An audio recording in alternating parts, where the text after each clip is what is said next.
good timing. Thank you. I want to follow up on the line of questioning many of us had for Mr. Beauvais, since you were present for that, and ask you all the same question. And Judge Artel, I'll start with you. Would it ever be appropriate for the Justice Department to take the position that they should effectively tell a district court to pound sand and ignore a court order? Well, I just think that there are exceptions, as I indicated before. There's stays that can be pursued. There's motions for rehearing, appeals. Yeah, that's not my question. Would it ever be appropriate for the Justice Department to tell the court, we're going to ignore your order? I mean, Abraham Lincoln did that with the Dred Scott case. I'm hoping we're not going to go back to the Civil War or Dred Scott. You seem to be having some hesitancy about this question. Would you have difficulty if the government ignored your order in holding them in contempt?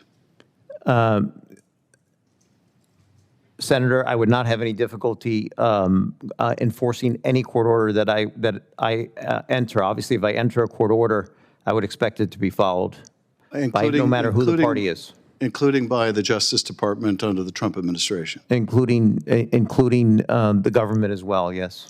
Okay. Mr. Dudek, same question. I would expect the parties in a case before me to follow the order regardless of who they are. Okay. Same question. Yes, Senator. I, too, would expect orders to be followed. Of course, if I suspected that there were a problem or an issue with that, there is a process for ascertaining whether a court order has not been followed, and I would follow that process. And that process involves an order to show cause why they shouldn't be held in contempt, and there are judges holding those hearings contemporaneous with this one. Let's say you hold that hearing and you find that the Justice Department has been in willful contempt, knowing and willful contempt. What kind of sanctions would you entertain under those circumstances? Senator, it's hard to answer in the abstract. I know that there are a host of sanctions that can be entered on a finding of contempt. I would not hesitate to enter an appropriate sanction, whatever the case would require. I'd have to, look at the particular kind of matter, the severity and extent of the violation of the court order, and those would all be things that would be considered in such a hearing.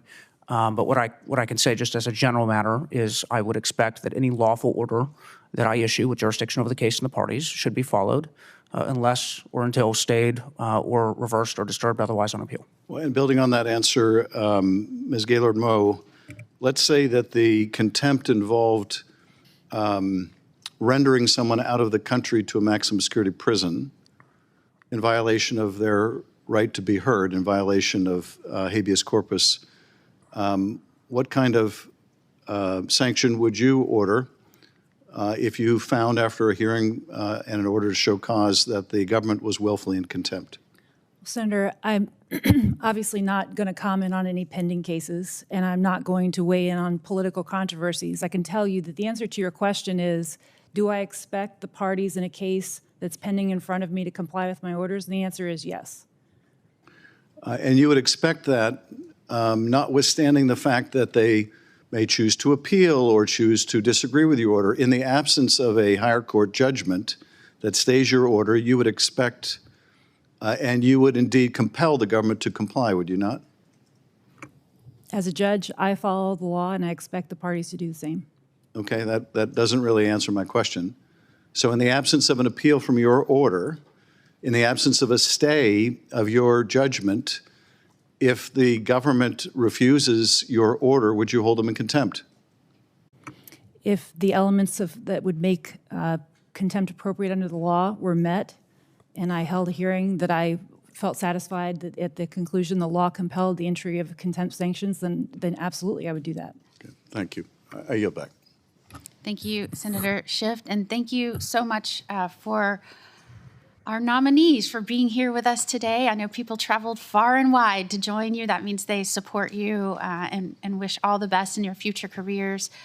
Certainly, it is an honor for me. I often take over this gavel from the chair and serve as